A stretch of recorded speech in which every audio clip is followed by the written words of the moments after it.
Yesterday night around 00:20 hours, we received a complaint about a case of assault in Azad Nagar.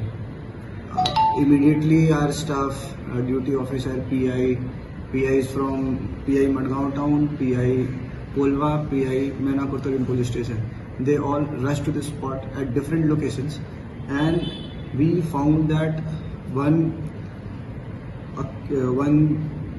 person by the name of Mukhtar Badni, age 22 years.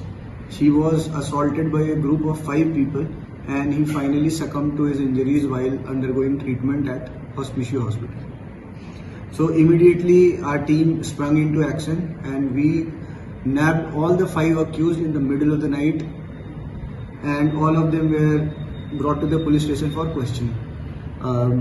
In this matter, our PI Madgaon Town, PI Kolva and PI Mena Kurtarim played a very important role, and we were able to arrest the accused in the middle of the night itself. Investigation has revealed that there was personal enmity between the deceased and the group who came to assault him. Deceased जो हमारा है मुख्तार बदनी, उनका कल birthday था, so वो birthday celebrate कर रहे थे.